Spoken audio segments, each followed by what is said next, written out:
Hello. What do I do? Hey guys, how have you been? So, this is actually where I left off with my video schedule.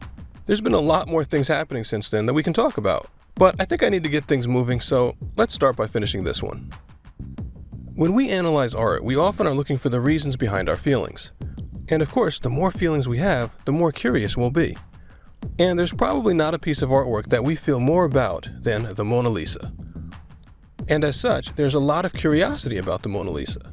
And in a lot of cases, that curiosity is focused on what we see right in front of us. So for a very long time, people have wondered about the Mona Lisa's smile. In this video, we're going to actually answer the question of why the Mona Lisa has that facial expression. Then we'll go into the reasons behind that and some other things related to this that we haven't gone into on the channel. Okay, first, the big reveal. Why does the Mona Lisa have a mysterious half grin on her face?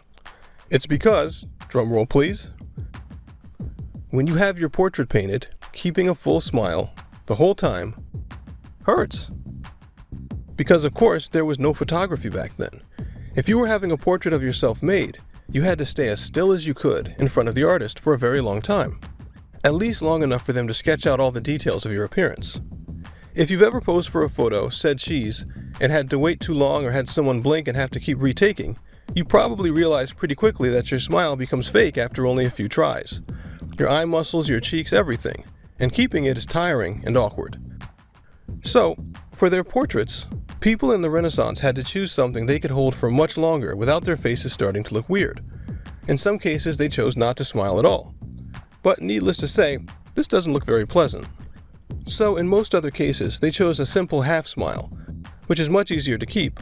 And that's what Lisa del Giocondo did. We can be pretty certain of this because if you look at every portrait done in the time, you'll see the same half smile on pretty much everybody. Or the straight, mean-looking face. They were basically the only two options. And this held true for centuries, really. Right up until the dawn of photography, because those pictures required people to sit still for a long time also.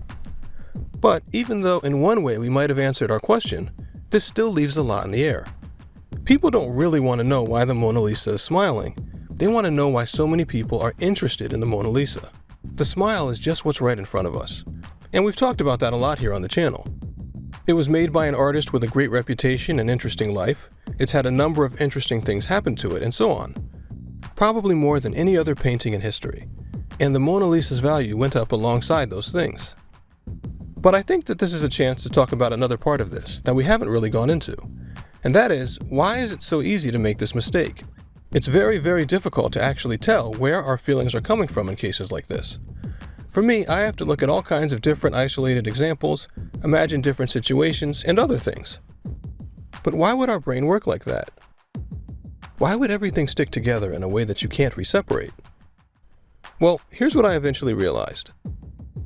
Despite all the complications we go through in life, our bodies ultimately are really only trying to do two things: survive and pass on our genes. And it turns out there's multiple ways you can do that.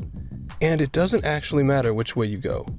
You might increase your odds by building your own shelter, you might increase your odds by finding one, or you might increase your odds by making friends with someone who already has one.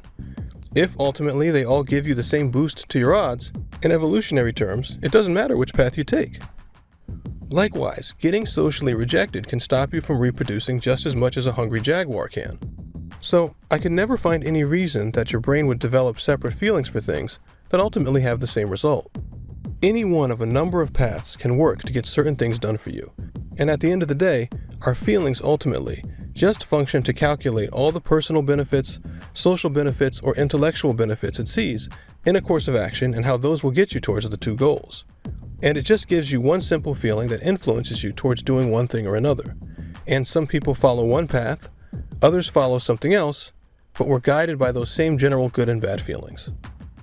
And when it comes to art, we look at the image in front of us while our brain calculates everything we know about what we're seeing in that art, as well as things like the social benefit of following or associating with that artist, the way we might influence the world by promoting that art to others, or who might like us or not if we do or don't like that art, and many other things, a lot of which we may not have studied or looked into.